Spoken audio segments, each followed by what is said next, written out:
Finally, we reached the 2022 NFL Draft, and while I haven't been able to put out as much content as I'd like to about the draft, just because of the NFL breakdown, and obviously senior year is kind of a lot to take in for a high schooler, I'm going to try to make this the best analysis I can give on the draft, since everything else I'll be able to give will be after the draft and be able to be more of a reaction or maybe more analysis of scheme fit or why a team did what they did. So we're going to get into this mock draft. I think it's pretty fun. It's going to be the first round. There's no trades, and it's going to be what I think the GMs should do, not what will happen. Because not only is it not fun to say what will happen, because then it's not my analysis, it's another team's, it also is very unpredictable, especially this year, as nobody really knows what's going to happen this year. There's no locks for any one team necessarily. So looking at it, there's going to be picks that are a little bit questionable, and there are certainly times where I think a team should move down, and I will say it when we get there. But like I said, there's no trades, so I do what I think would be best for the team in the given scenario. So with that being said, let's get into it. I hope you enjoyed the first and only official 2022 mock draft, filmed the day before the draft. Thank you. Let's get into it.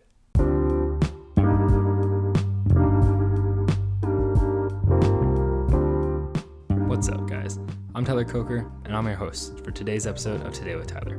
I hope you enjoy.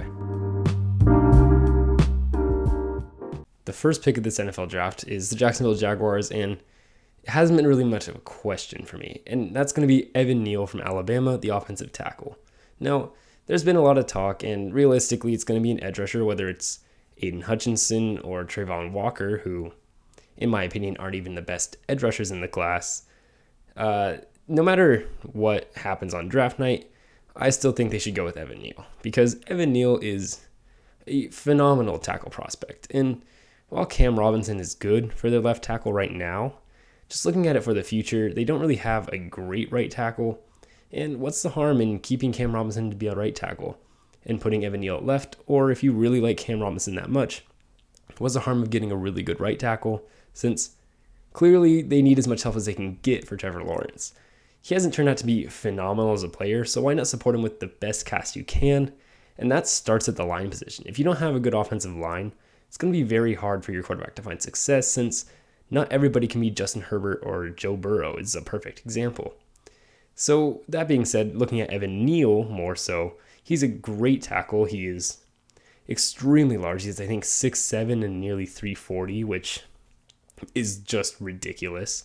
Not to mention, he also has a lot of good technical skills. While he isn't a perfect tackle prospect, there aren't any this year. There's no perfect prospect at any really position.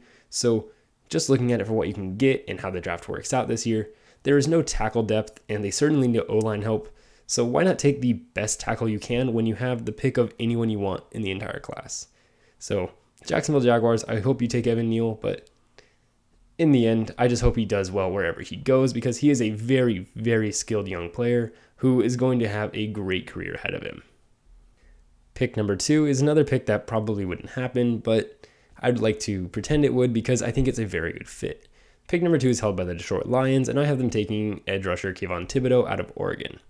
Now, there's been a lot of rumors that Thibodeaux isn't even going to make it in the top 10, but when you really look at his film, look at who he is, and don't really listen to the potential smokescreen of saying he doesn't have work ethic, he is undeniably worth the number 2 overall pick.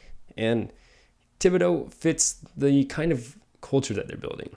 The Lions aren't made for right now, and they aren't supposed to be. They have quite a few years until they're ready to go make a big playoff push. So why would you take an edge rusher like someone like Aidan Hutchinson, who has a very high floor but probably a much lower ceiling, when you could take someone who also has a pretty high floor, not quite as high as Hutchinson, but a significantly higher ceiling? And that's what you get with Kayvon Thibodeaux. He has a higher floor than someone like Trevor Walker. He has a much higher ceiling than someone with a high floor like Aidan Hutchinson, making him kind of the perfect fit. Thibodeaux will have a good impact now, being able to pass rush and run defend extremely well. But then a couple years down the road, he'll be even better at that. And so I don't see a reason why the Lions shouldn't be enamored by him. Yes, I've seen the reports saying that Dan Campbell doesn't really like who Thibodeaux is, but it does kind of read like a smokescreen, since there's always that one guy each draft season who kind of takes the brunt of a major smokescreen incident that may or may not be true. Hopefully it's not, and Thibodeaux will utilize his extremely good physical traits and good technical traits as well to become a really good edge rusher, and hopefully the Lions do make a very good decision with the number 2 overall pick in the draft. So just to reiterate, at number 2, the Detroit Lions take Kayvon Thibodeaux. Pick number 3 is a team that I've looked into a lot and at first struggled with the position, but now it makes complete sense, and that's the Houston Texans. I have them taking offensive tackle Ekwonu out of North Carolina State. It really just feels like a no-brainer, and this might be one of the ones that does actually turn out.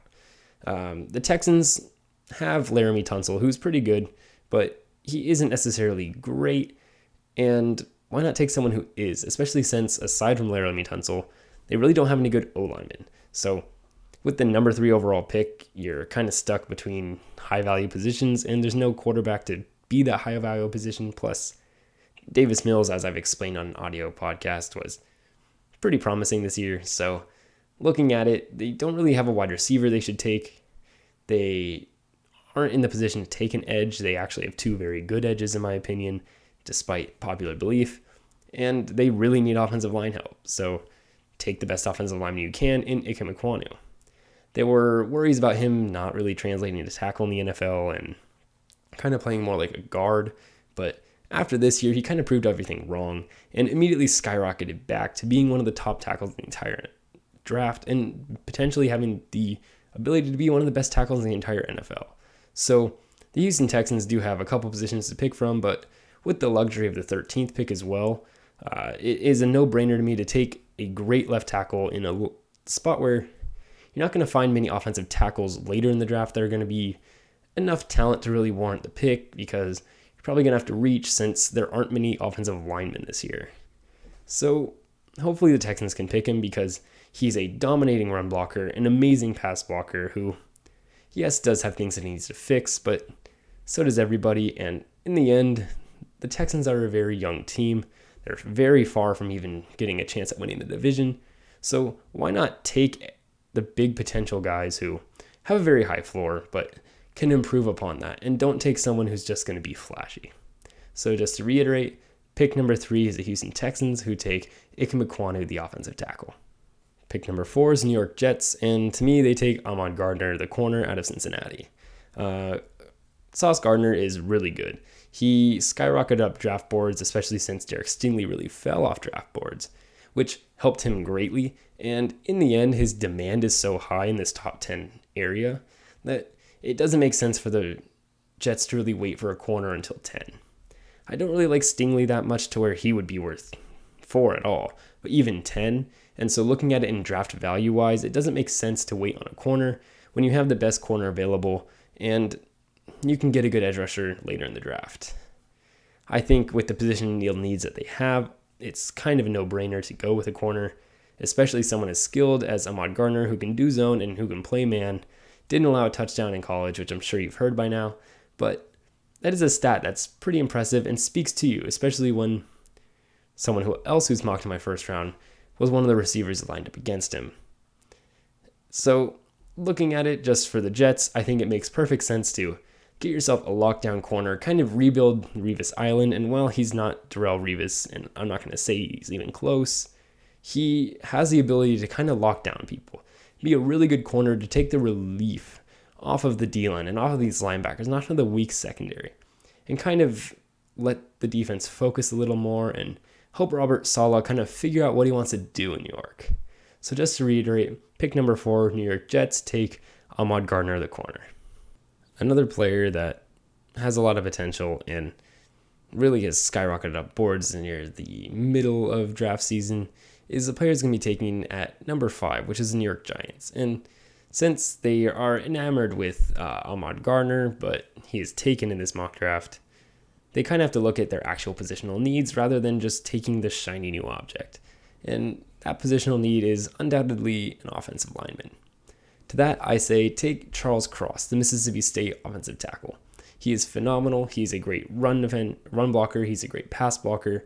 And most importantly, he has really, really good technique. And after talking to one of my friends who's played in the trenches in high school, technique has a lot of importance when you're playing offensive line because, yeah, it's great when you're built like Ikem, Ekwonu, or Evan Neal.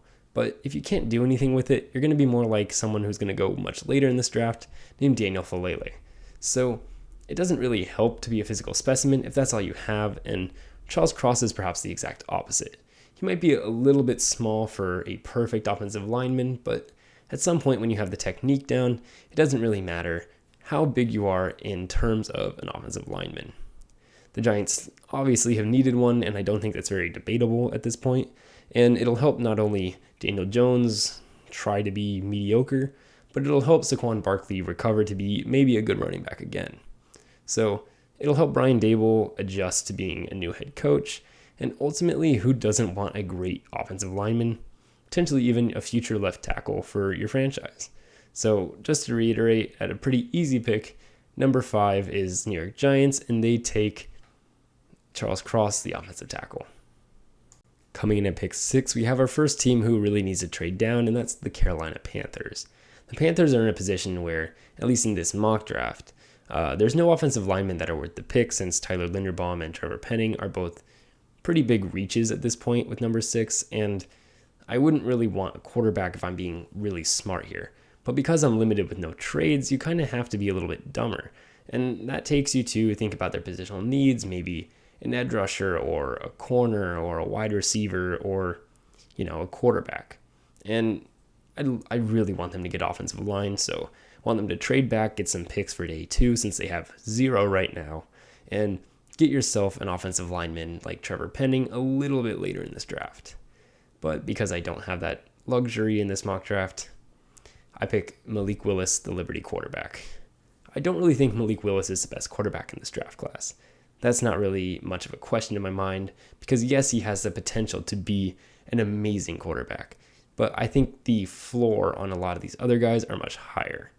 And I haven't gotten to talk too much on my quarterback rankings and where exactly everybody fits, but Malik Willis has so many times of just horrendous tape that if they can fix him, that's fantastic. But I think there are very few teams that can, and the Carolina Panthers are nowhere close to one of them. He's going to need an O-line. He's going to need a great supporting cast of receivers, and ideally he'd also have a run game to lean on. And based on the Panthers' track record, they're not really going to have any of those. They can't throw the ball that well to get it to their good wide receivers, and most of their receivers are struggling anyway. They don't have a run game because they hurt Christian McCaffrey in the first 5 weeks of the season, and then, of course, they have no offensive line, and their defense can struggle mightily. So it adds to, yet again, a Panthers narrative of a lot of talent and not much to show for it. Hopefully they do figure it out because, like I said, they are a very talented team, and getting someone like Malik Willis to turn out would be fantastic. But hopefully they do trade down or an offensive lineman lands in their lap, because the Panthers really shouldn't be taking Malik Willis here, and I really don't like this pick, but because of the situation, it's the best pick for them. Compared to someone like a corner like Derek Stingley or wide receiver like Garrett Wilson, it just doesn't make sense elsewhere. So take a quarterback for your future, since they have been talking a lot about adding a quarterback that's young through the draft. So Malik Willis, welcome to Carolina at pick number 6. At pick number 7, we have the New York Giants once again through another trade, and it kind of makes sense to look at every position because they could look at corner, they could look at edge, they could look at linebacker, they could even look at wide receiver if they really wanted to. But in the end, what makes the most sense in terms of draft value is absolutely edge, because a really good edge has fallen down to 7, and that's Michigan's Aidan Hutchinson. Now, I don't think he's the best edge rusher in the entire class, but he's really, really good, and that's completely undeniable. He's a very good edge rusher who's going to be able to supply a lot for New York and bring in some oomph that they haven't had for a really long time. Bringing in an edge rusher will help take pressure off the secondary as well as that linebacking core, since they kind of have their fair share of struggles in both. And ultimately, will just benefit the team. Their offense could use a little bit of help, but that's what the rest of the draft is for. And ultimately, when someone like Aidan Hutchinson does fall down to 7, you got to take him because he fits your positional needs and he's an extremely good player. So welcome to New York. For the sake of Washington, I hope he doesn't go here because he's a really good player. But for the sake of New York, this is a brainless pick. Will it happen? Probably not. He won't be here at this time. But if he does, I don't think they should hesitate to run to the podium and draft Aidan Hutchinson. So just to recap, Aidan Hutchinson from Michigan, the edge rusher, going at number 7 to New York Giants. At pick number 8, we have the Atlanta Falcons, who really, it's not really much of a question. They need an edge rusher, and they take the best edge rusher available, which is Travon Walker.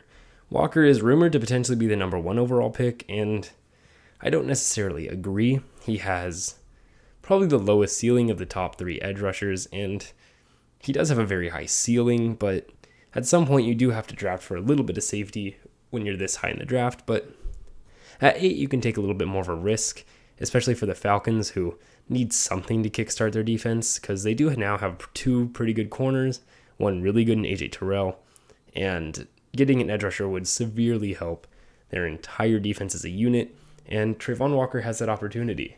So I'm hopeful for the Falcons to be able to get someone like Travon Walker, or even at worst, Kayvon Thibodeaux, since he's more likely to fall, and get some edge rusher who's going to really juice up this defense and bring something fun to the table.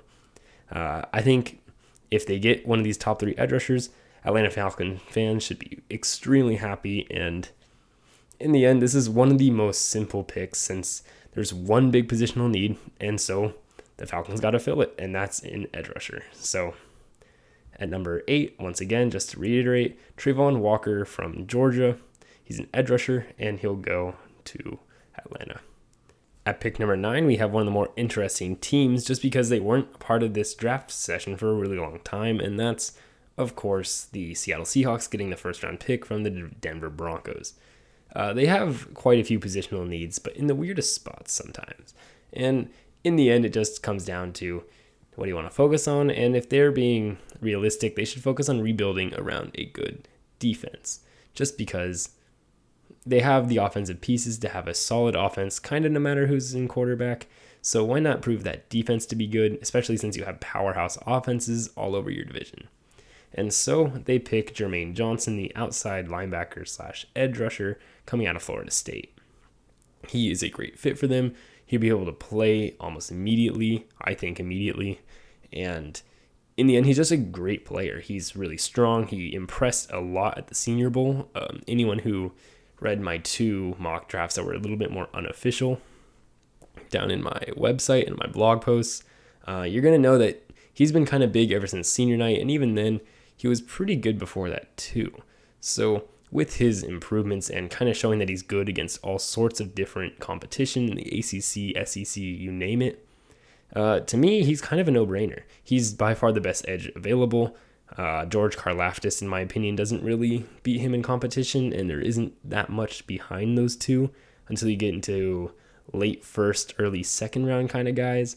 So Jermaine Johnson it is, and I think he's going to be a really good fit for them. Obviously, if one of the bigger edges falls, take them immediately, or if a corner falls like Ahmad Gardner, or I don't know, if anything really big happens where Malik Willis falls and you really like him, which I don't think that's a good idea, but in the case that they do, they can do that. In the end, they do have pretty much a best player available type of mindset that isn't wide receiver, and so they should take advantage of it. If they could get no lineman, I'd be pleased. But in the end, they do have Stone Forsythe, and I really like him.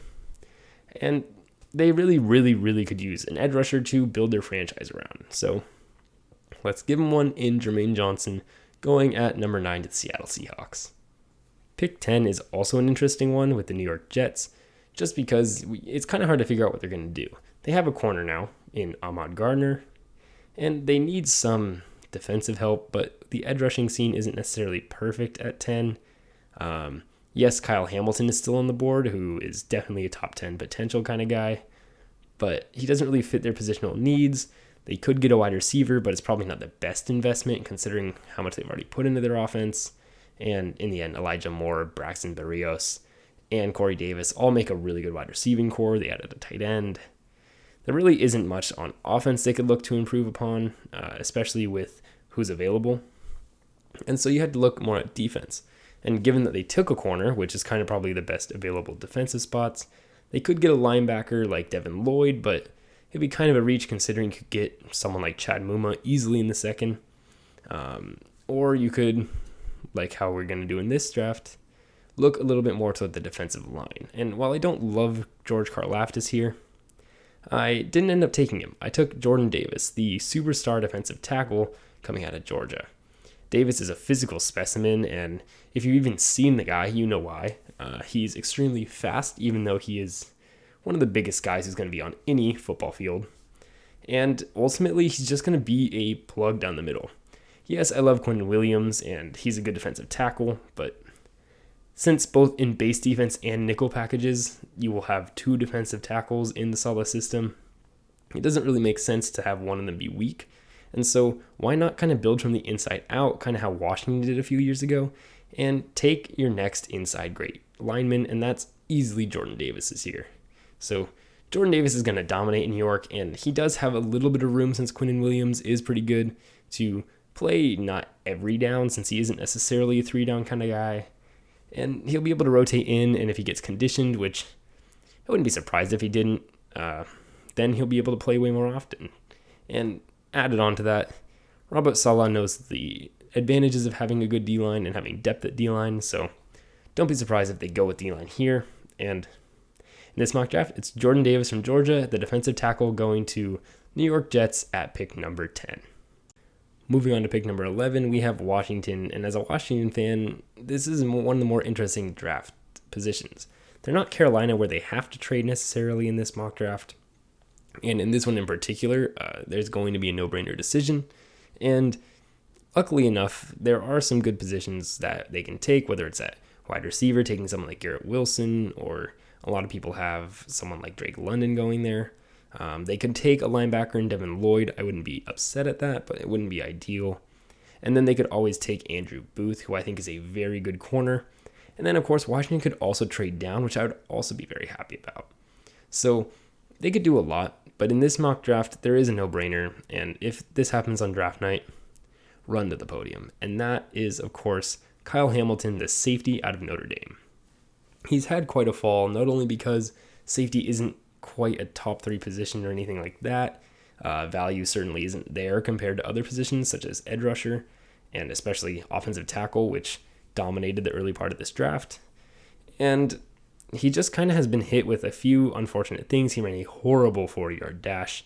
If I believe I'm right, I think it was a 4.7, which a 4.7 is barely even playable as a defensive back.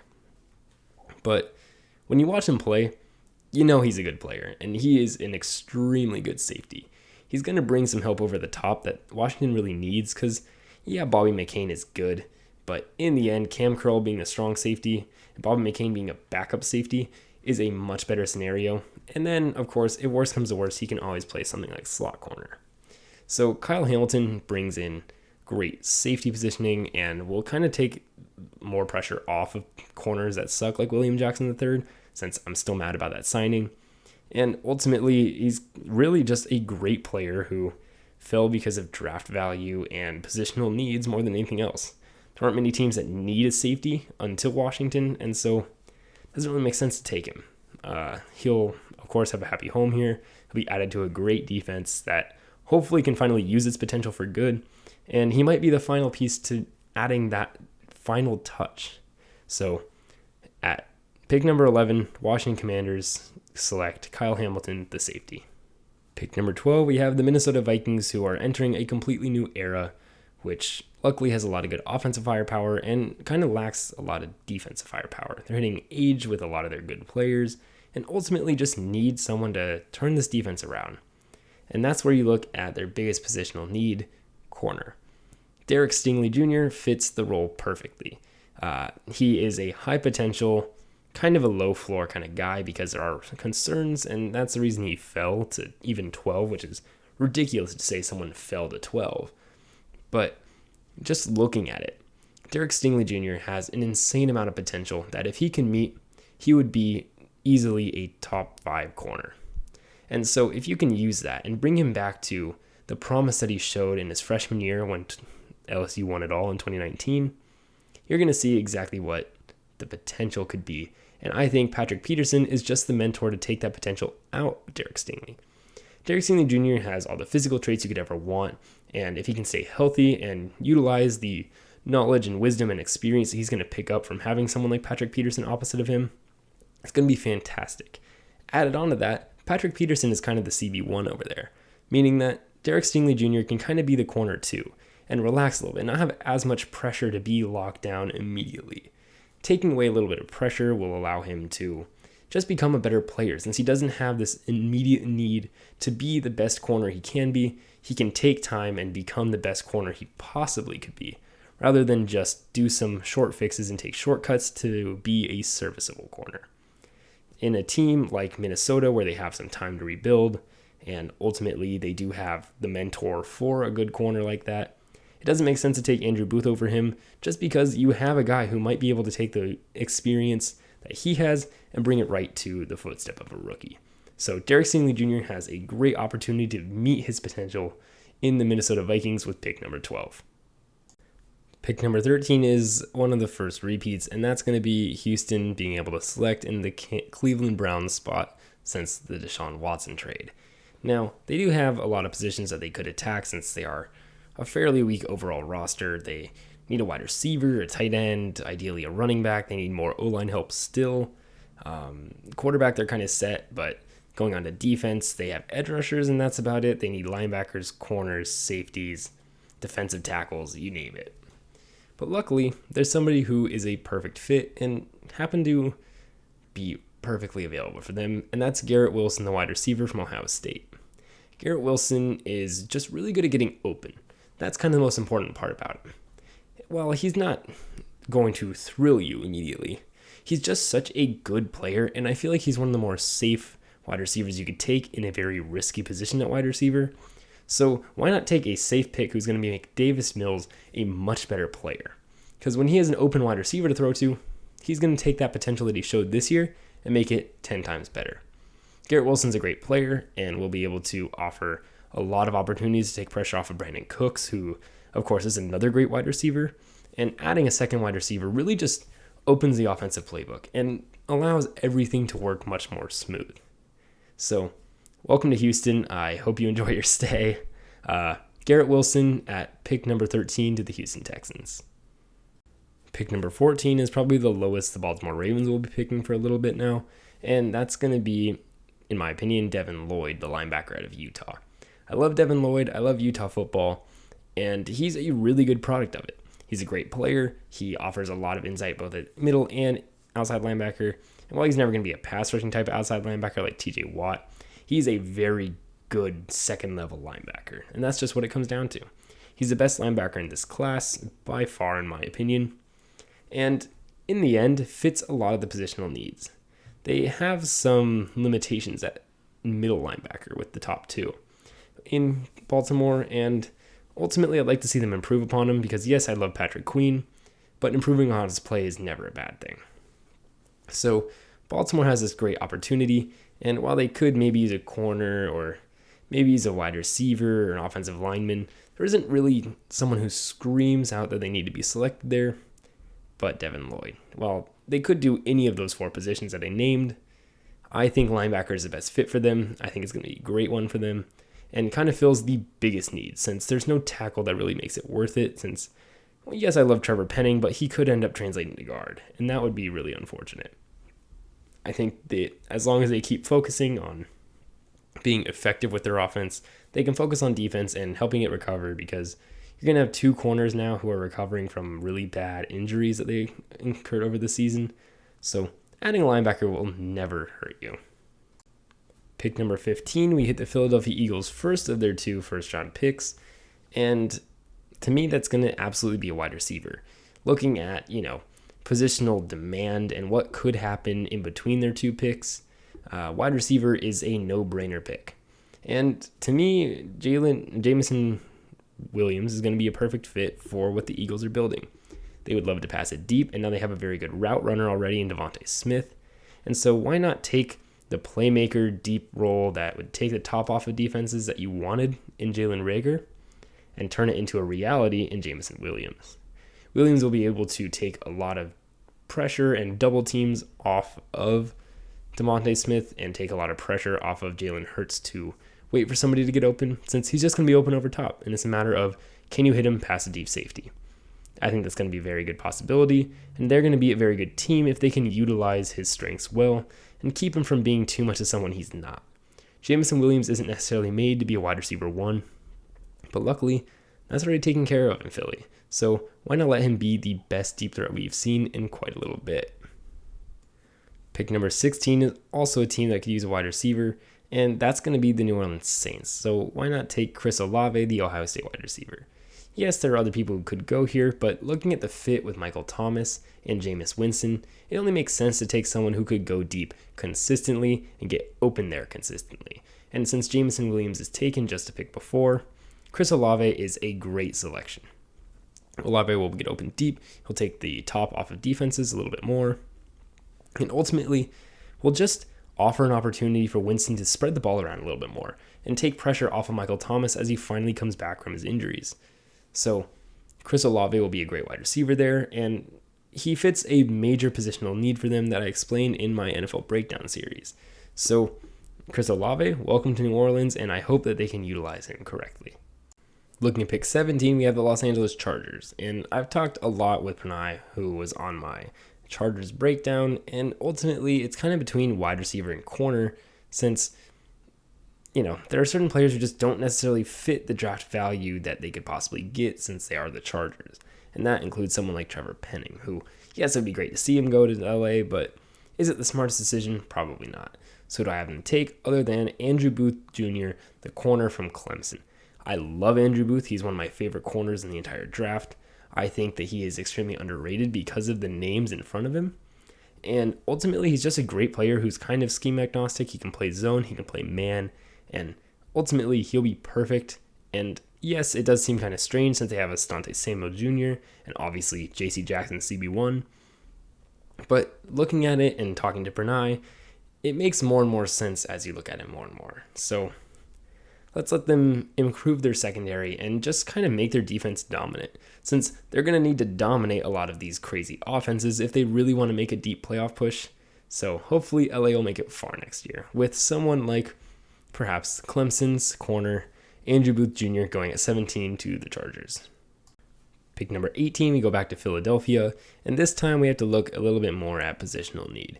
Yes, they could use a linebacker or maybe even a corner, but ultimately looking at value and kind of importance for the team, you're going to have to look first at edge rusher. Because yes, they did sign Hassan Reddick, which is a very good signing, but Brandon Graham's old and going to continue to get older. And while I love him and he's a great dude, you do need to improve upon him, and Ryan Kerrigan being your only depth piece isn't necessarily great either. So why not add someone who's kind of fallen a little bit in George Karlaftis from Purdue. Great edge rusher who's going to bring just a very high floor player. You're not going to have to worry about what he's going to do because you know what he's going to do. He's going to be very good for you for a long time. So to me, as Philadelphia's head coach or GM or owner, it's going to be really easy to look at someone like George Karlaftis looking in front of you like this and just saying, yeah, that's the guy I want. So for George Karlaftis, welcome to Philadelphia. Good luck out there. And the Eagles got significantly better on defense, adding someone like him. Pick 19 is one of the more interesting picks since some people have quarterback, but the Saints are not taking a quarterback here. And to me, they take someone who they really need to fix, and that's at safety. They lost Marcus Williams, and so they don't really have a free safety. And let's just say Daniel Sorensen starting for them is going to be a major issue. So why not take the risk of it, especially since you have an extra first-round pick, on someone like Michigan's safety, Daxton Hill, who at worst could turn into a corner. He's extremely athletic, extremely fast. I believe he ran somewhere in the 4.3s, and ultimately just a really good player. Yes, he has some concerns, and he's not very experienced, but take a high talent player when you have 2 first-round picks, and you're probably going to strike on one of them. So I think Daxton Hill is a great fit. He was the first person I thought of when they traded, and ultimately is just going to be a great player if they can coach him right, and I have very high hopes that they can over New Orleans. So they add to their secondary and boost it up using Daxton Hill from Michigan. At pick number 20, we have the Pittsburgh Steelers, and realistically, if Malik Willis is there, they're taking him, but he's not here in this mock draft, and of course there's no trades, and I don't think they should take a quarterback with this pick at all. I think they should look to improve their offensive line or at least a corner. And so they take Trevor Penning, who not necessarily fell, but certainly isn't expected to hit the Steelers. Trevor Penning is an extremely athletic guy who needs a little bit of development, but so does a lot of this Steelers team. So why not take somebody who could turn out to be your franchise left tackle? Because at worst, he turns into a really good guard or your right tackle. I think it's a great fit, and ultimately I do think Coach Tomlin's going to be able to get the most out of Trevor Penning. So Trevor Penning from University of Northern Iowa, get ready for the ride of your life out in Pittsburgh. So the Pittsburgh Steelers add offensive tackle Trevor Penning at pick number 20. At pick 21, we have the New England Patriots, and they only have a couple positions that are really big needs, and one of them is corner since they lost J.C. Jackson. To me, they take Kaiir out of Florida. He's a very sticky man corner who has a lot of skills that might be able to transfer over, and has someone like Jalen Mills on top of him to be able to kind of help him and guide him, and ultimately, the Patriots know what they're doing when they draft corners. So drafting a corner would allow them to be able to recover from losing someone as good as J.C. Jackson and Stephon Gilmore in the same calendar year, which is a pretty rough loss if you just look at it on paper. But I do think they'll be able to draft a good enough rookie to be able to recover from all that. And ultimately, they're just a good team that's going to be able to make do with whatever they have. But Kaiir has all of the traits necessary in athleticism, in instincts, and at one point he was even my corner one for a second. So clearly he has the potential to be one of the greatest corners. So the Patriots at pick number 21 select Kaiir the corner. At 22, we have the first pick for the Green Bay Packers, and they really need a wide receiver. They don't really have much depth there. They don't really have much talent there in general. So why not take a sizable X-type receiver in Drake London from USC? London will provide all the size, the speed, the playmaking ability that you need to have a really good wide receiver, and hopefully shouldn't have too many issues as a rookie in drops or anything like that, to where he'll be able to gain the trust of Rodgers really quickly, since that is very important. Aaron Rodgers relies on things like trust and chemistry, so being able to get a wide receiver who will bring that to the table quickly is going to be very important for the Packers. And in the end, just looking at who's available, the best receiver available and the best fit happen to be the same guy in Drake London. At pick number 23, we have the Arizona Cardinals, and while I do want them to take an offensive lineman, in the end, Trent McDuffie is just sitting there, and he is a perfect corner for them. He's a great corner. For some people, he's even CB2, but realistically, he's more around 4. And ultimately, just UW makes great defensive backs. So why not take another one? It's worked out for them before, and be able to bolster a secondary that kind of got shredded a little bit, and hopefully support the offense with a little bit of defense for once. At pick number 24, we have the Cowboys, who could use a corner and could use some offensive line help, especially as people get older. Could use a wide receiver, but in the end really need some sort of defensive line help, and so they take Arnold Ekebedi coming out of Penn State. He's a very good player. He has dominant things like bull rushes and strength, so he'll be able to bring kind of a strength form, which is very much in the Cowboys style. So I like the fit and I like the pick, and ultimately it's going to make their team much better, since when your secondary is weak, it never hurts to get a better pass rush. At pick 25, we have the Buffalo Bills, and well, they have a couple needs that are kind of important. I do think a guard is lower value, and so they can get one later, and they can wait and pick the best player available for them, which would be Nakobe Dean, the linebacker out of Georgia. Dean is going to be able to fill in and take up Lee's spot in their linebacking core. He'll be able to be the third linebacker, and ultimately just be able to be an outside linebacker that can cover, that can stop the run, that can run around and just do what he wants to do. The Bills' defense was extremely good last year, but it was weak in the most crucial moments, and one of those weaknesses was a tight end by the name of Travis Kelce. So why not get a linebacker who has a chance to cover someone like Travis Kelce? And while that is a big ask and he probably couldn't do it, having someone who'd be able to carry him through his zone pretty easily is going to be very important, since they're going to meet each other a lot. At pick 26, we have the Tennessee Titans, and they're in one of the more interesting positions where I wouldn't be surprised, given how this mock draft has fallen out, if they did take a quarterback like Kenny Pickett or even Matt Corral. But in the end, I don't think it's worth it in the first round to be taking one when you can get a position that's of a little bit more pressing need. And to me, because of the offensive line casualties that they've had this offseason, is to get an offensive lineman, and that is Boston College's Zion Johnson. Johnson is an outstanding blocker who's great in pass and run blocking, and ultimately just makes your team better by being on the field. He's one of those guards to me where you can't really reach for him too much, and ultimately he's just going to be a great player wherever he goes. So the Tennessee Titans are able to increase their ability in the run game and kind of take even more pressure off of Ryan Tannehill, which is always ideal. At pick 27, we have the Tampa Bay Buccaneers, and once again, they're one of the more loaded teams, and they could go edge rusher, they could go linebacker, but to me, they kind of have a pressing need at strong safety. Yes, Logan Ryan has had good seasons, but he's not who he once was, and ultimately just isn't going to be a good enough replacement for anyone that they are missing, including Jordan Whitehead. That being said, there are really good safeties available right now, and of course, they take the best one available in Lewis Cine from Georgia. I love Lewis Cine. I wish I could make him go earlier, but just positional value and positional needs, he kind of falls down this late and could even fall even further on draft night. I think he's a fantastic player. He can support run stopping. He's dropped deep in cover ones. He's played anywhere in between. So having a versatile strong safety who isn't a gadget player or anything like that, he's not going to be someone who's going to play your linebacker spot on rare occasions. He's definitely a safety through and through, but he's not just a strong safety or just a free safety, which allows Logan Ryan to rotate in, allows him to roll into the free safety spot and kind of be able to just be valuable for the team, which is extremely important and fits kind of their biggest pressing need.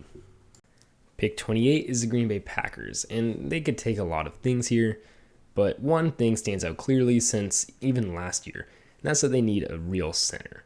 And I wanted them to take Creed Humphrey last year, and we can see how that guy turned out. He turned out to be really good. I'm not saying that Tyler Linderbaum's going to be Creed Humphrey, but he's certainly going to be a pretty good dang center. And so why not take that and be able to kind of center your offense, no pun intended, around a really good player? Centers are kind of underrated in their importance in an offense, because if you look at someone like Jason Kels, he is crucial for that Philadelphia offense, and you can see it in film and how plays work. So adding a good center will kind of bring a good future for this program and be able to kind of let this organization look forward instead of just praying every single season that Aaron Rodgers still wants to play for them. Moving on to pick 29, we have the first of two picks for the Kansas City Chiefs. There's a player that kind of speaks out because he's in a major positional need for them since the Tyreek Hill trade and is going to be able to be extremely valuable if he can really hit his potential. That's going to be North Dakota State's Christian Watson. Now, Watson doesn't have eye-boggling numbers, but that's because he played in a team that is very much run first, and we're going to run no matter what happens. And so he doesn't have crazy stats, but we know a couple things. He's extremely talented. He is a physical specimen. He's extremely fast, despite being one of the bigger wide receivers in this class. And he can block. And those are all really good things to have from a first-round wide receiver. Yes, he does have occasional drop issues, but that's going to be worked out with more experience and more just experience getting throws and catching balls and just being ready to be a true NFL wide receiver. So Christian Watson has a lot of potential, and if any team is going to be able to unlock that potential, it is undoubtedly going to be Kansas City. For Kansas City's next pick at 30, they're going to need to look a little bit more on the defensive side of the ball. There's no corner that's really warranted here. I don't necessarily know if Roger McCreary fits where Kansas City will need him, and I don't really think a safety is their biggest need since they did sign Justin Reed, so clearly they think he's good enough to replace Tyrann Mathieu. But looking at it, they do need D-line help, and there's no edge that really wins this spot for me. So you take the best available defensive lineman, regardless of position, and you end up with Perrion Winfrey. Perrion Winfrey is an Oklahoma DT who has lined up all the way to 5 technique, which is pretty far outside. So he's going to be able to move from defensive tackle to defensive end, and anywhere in between. He's not going to be a stand-up kind of guy or go into a 7 or a 9 tech or anything, but he's going to be very good at being down on the defensive line and just making a mess. And that is something that they've been needing and something that's going to be extremely helpful as the team moves forward and tries to be more well-rounded despite shoveling money at Patrick Mahomes. At pick number 31, Cincinnati finally gets Eli Apple's replacement. He was pretty rough all year, but in the Super Bowl, he kind of proved that you do need to upgrade upon Eli Apple if you want to be a serious contender. And you get that in Roger McCreary. Yes, he is a little bit undersized for a perfect corner in the first round, but he's extremely battle-tested playing for Auburn. He's played all the SEC competition as well as some ACC and others. And in the end, he just is an extremely good corner. Considering he's a first-round talent after facing all those extremely good players for 4 years, he is undoubtedly a great player to draft. And if it weren't for his size, I think he'd go much higher. Roger McCreary is extremely good. He's going to probably be able to go in day one and be a good player. And so Cincinnati gets significantly better than they already were just by being able to draft someone as good and as solid as Roger McCreary. And finally, pick number 32. There's a lot of ways Detroit can go with this, but given how the board's fallen out, I think a quarterback is a great decision here. I personally am going to pick Sam Howell for this role, and I'll get into why, but first let me explain why they pick a quarterback here instead of in the second and take a position player here.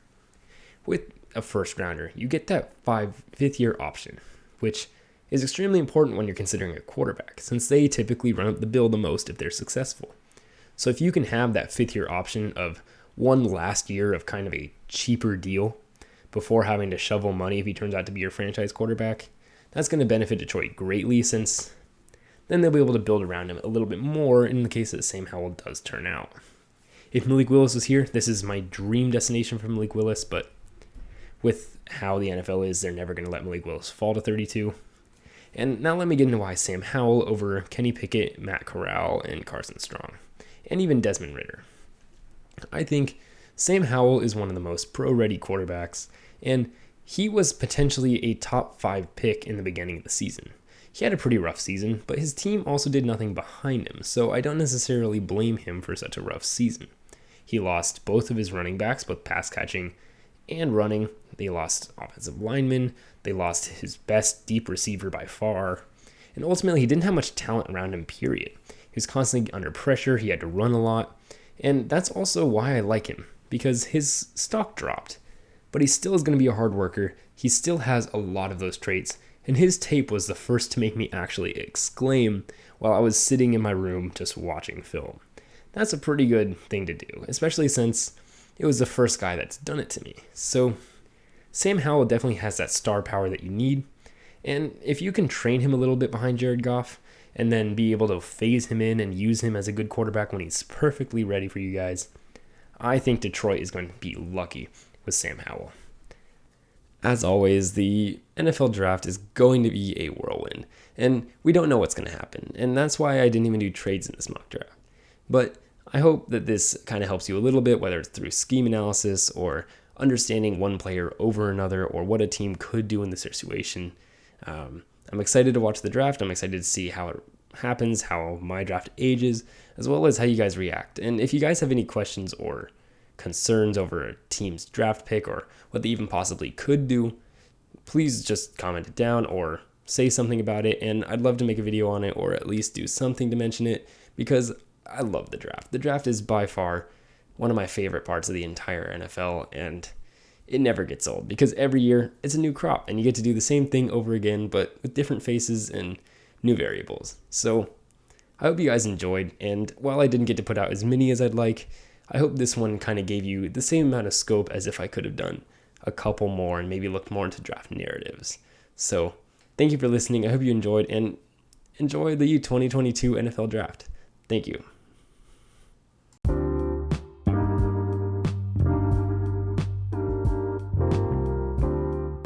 What's up, guys?